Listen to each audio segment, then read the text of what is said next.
전통을 넘어서라는 제목으로 말씀 전할 때에 많은 은혜 받으시기 바랍니다. 오늘 말씀은 사도 바울의 변론의 실패로 시작을 합니다. 정식 재판에 이제 회부되면서 로마로 가는 길이 열리게 되는 것이죠. 정식 재판이 시작되었다, 이런 것은 로마로 가서 재판을 받는다, 이런 뜻이거든요. 왜냐하면 로마 시민권자이기 때문에 로마 그 사도 바울이 그래서 로마로 가서 이제 재판을 받게 됩니다. 사도 바울은 전도하러 로마로 들어가려고 했는데 그렇게 길이 열리지 않다가 이제 죄수의 신분으로 들어가게 되는 것입니다. 사도 바울은 유대인과 율법과 또 성전을 비방하고 이방인을 성전 안뜰로 데리고 들어가서 성전을 더럽혔다, 부정하게 만들었다, 이런 죄목으로 아주 성난 유대인들로부터 죽임을 당할 위기에 처하게 되었습니다. 이때 아이러니하게도 로마의 천부장이 그 성난 군중들에게서 이 사도 바울을 구해주고요. 또 사도 바울이 많은 유대인들에게 자신을 변호할 기회를 줍니다. 아닙니다. 나는 유대인도 모세도 율법도 성전도 비방한 적이 없고 그리고 이방인을 데리고 안뜰로 들어가지도 않았습니다. 이 얘기를 할 수 있는 기회를 이렇게 로마의 천부장이 주는 거예요. 사도 바울은 이 변론을 통해서 이방인 선교를 계획하신 분, 그리고 자신을 이방인에게 보내신 분, 죄인이었던 자신을 하나님께서 만나주셨던, 예수님께서 자신을 만나주셨던 이 다메섹 사건을 간증하면서 그 모든 그 자신의 삶 속에서 그 순간에 예수님을 만난 그 순간에까지 이 모든 일을 계획하신 분이 하나님이시다, 당신들이 믿는 하나님이시다, 이렇게 자기 자신을 변론을 했습니다.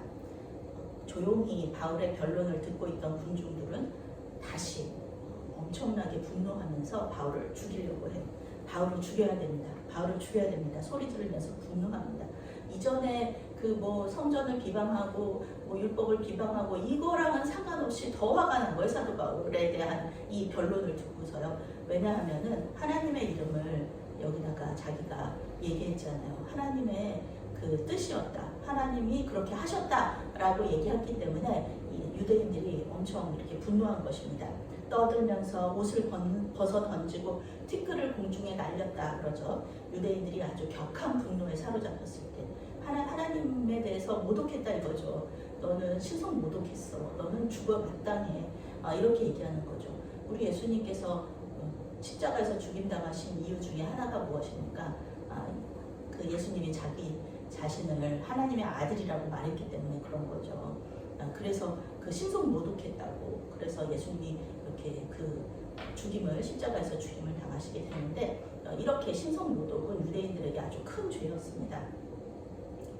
유대인들이 할례받지 않은 부정한 이방인들하고 자기들을 똑같이 놨다 이거죠. 자기들은 아브라함의 자손으로서 선택받은 거룩한 백성인데 어떻게 저 돼지보다도 못한 그런 이방인들하고 우리를 같이 놓느냐 이거죠. 우리 유대인들이 구원받는 것이지 이방인들이 구원받는 것이냐고, 하나님께서 유대인들을 택하신 거지 이방인들을 택했냐고 그러면서 엄청나게 이렇게 화가 나 있는 겁니다. 하나님께서 유대인을 거룩하게 구별하신 것은 맞아요. 그렇지만 그것은 하나님께서 유대인들을 구원의 시작점으로 만들려고 하신 거지 유대인들만 구원하려고 그러신 것은 아니었습니다. 당연히 유대인들만 구원하시려고 했으면은 예수님께서 십자가에서 죽으시지 않죠. 예수님께서 유대인들만 구원하시려고 그랬으면은 대장 되신 우리 예수님이 로마 제국하고 싸워서 이기시고 전 세계를 정말 우리 예수님이 유대인들만의 왕국으로 만드실 수도 있는 그런 충분한 능력이 있으신 분이셨잖아요. 그런데 예수님은 그러시지 않았거든요. 왕으로 세우려고 하셨을 때 거절하셨거든요. 왜냐하면 우리 예수님은 유대인만의 왕이 아니십니다. 전 우주적인 공동체, 하나님 나라의 공동체의 왕이 되신 분이시기 때문에 유대인들만의 왕이 아니시라 온 세상 열방의 모든 사람들의 왕이시기 때문에 십자가에서 죽으신 거거든요.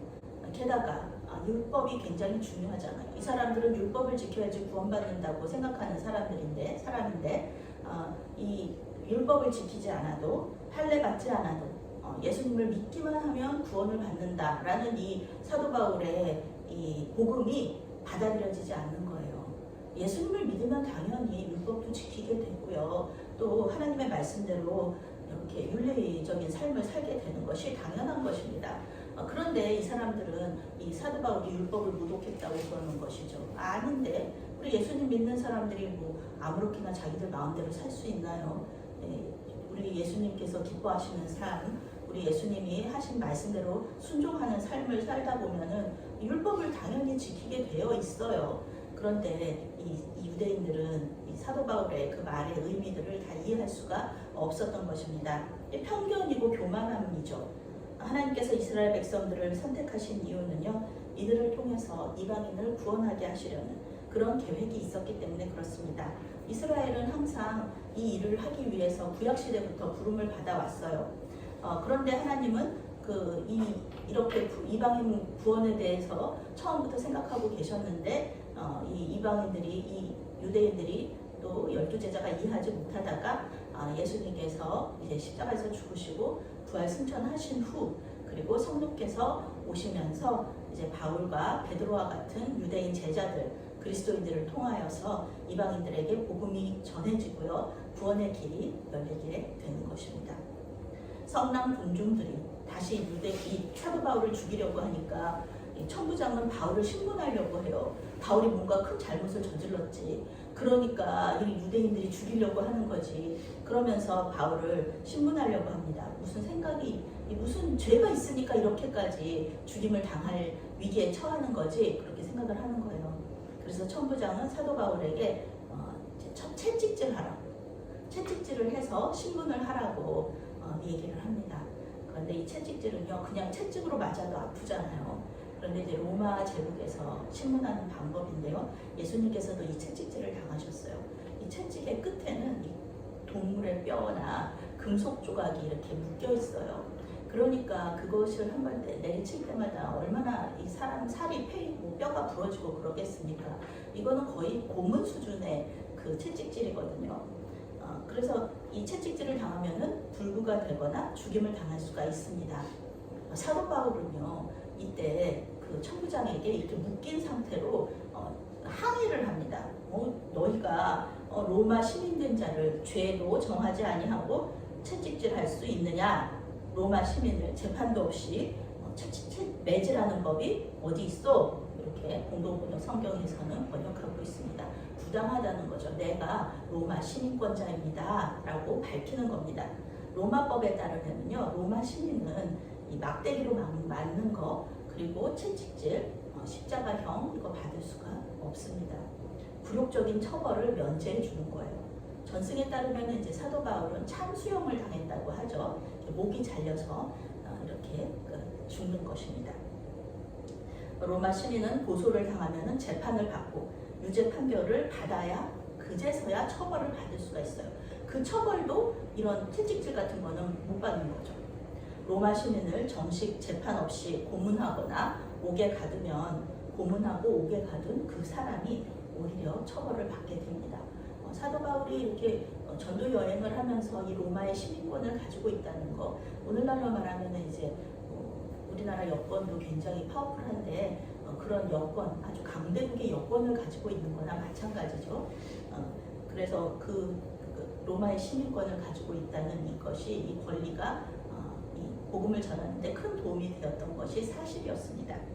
사도 바울의 말을 듣고요, 이 놀라고 두려움에 사로잡힌 천부장의 모습이 나오는데요.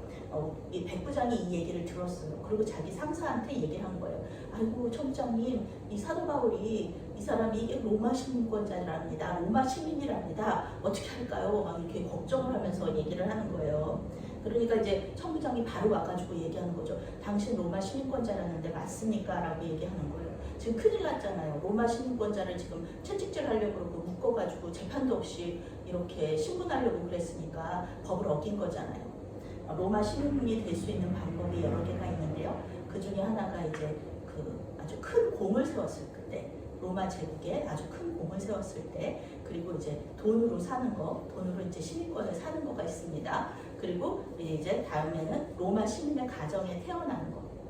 이 세 가지 방법이 있는데요. 이 이 돈으로 산 것보다, 시민권을 돈으로 사는 것보다 로마 시민의 가정에서 태어나는 게 더 이렇게 그 시민권이 더 높은 가치를 가지고 있는 거예요. 천부장을 이렇게 돈으로 샀거든요. 그런데 사도 바울은 로마 시민권자의 집에 태어난 거잖아요. 태어날 때부터 로마 시민권자잖아요. 그러니까 더 높은 가치를 가지고 있는 것이죠. 로마 시민을 재판도 없이 고문하려고 했으니까 이제 천부장이 처벌을 받게 생겨서 두려운 거예요. 그래서 사도 바울을 풀어주고 사내들인 공회를 소집하여서 정식으로 재판을 받게 됩니다. 이제 사도 바울은 높은 사람들 앞에서 이제 지금까지는 회당에서 전도하고 그다음에 또 그리스도인들 앞에서 또 복음 전하고 말씀 전하고 그랬는데 이제는 높은 사람들, 왕과 이런 관리들 그 앞에서 이렇게 복음을 전하게 되는 그런 길이 이제 열리게 되는 것입니다. 오늘 우리는 전통을 따르지 않았다 그런 이유로 사도 바울을 죽이려고 했던 그 유대인들의 모습 속에서 우리의 모습을 발견할 수 있어야 하겠습니다.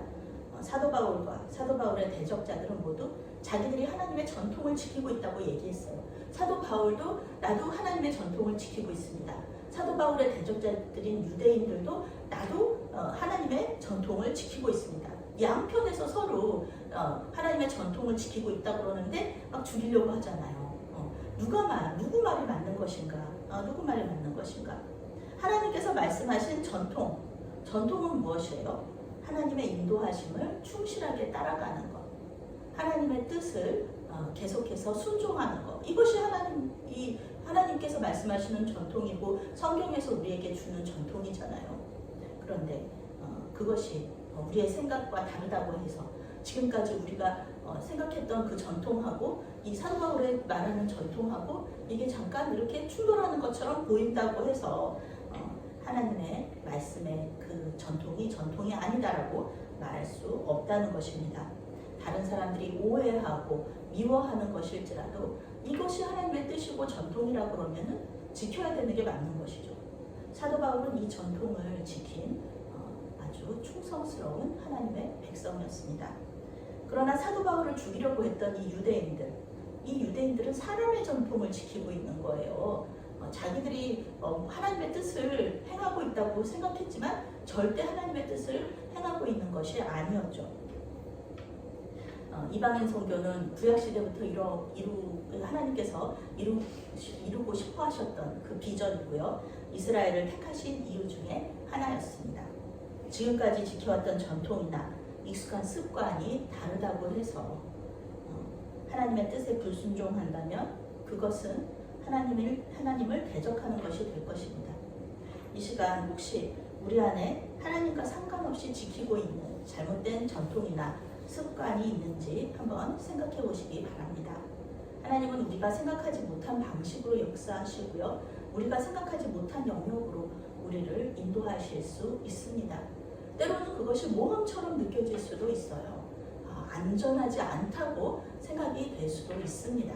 그러나 우리 자신을 주님 앞에 내어드리며 마음문을 열고 주님의 인도하심을 따라가면은 그 길이 새 길일지라도 그 길은 전통이 될 수 있는 것입니다. 주님을 따라서 주님께서 원하시는 그 삶을 살아가시는 그 주님의 인도하심을 따라가시는 그런 저와 여러분이 되시기를 바라겠습니다. 아멘. 사랑의 하나님, 때때로 전통과 습관이라는 틀에 얽매여 하나님의 뜻을 대적했던 모습이 우리에게 있었음을 고백하오니 우리를 불쌍히 여기사 용서하여 주시옵소서. 우리가 지키고 이어가야 할 전통이 무엇인지 이 시간 깨닫게 하여 주시어서 날마다 주님께 순종하며 새로운 경험들을 할 수 있도록 도와주시옵소서. 주님께 영광 돌리는 메아리 교회 되기를 원하오며 예수 그리스도의 이름으로 기도했습니다. 아멘.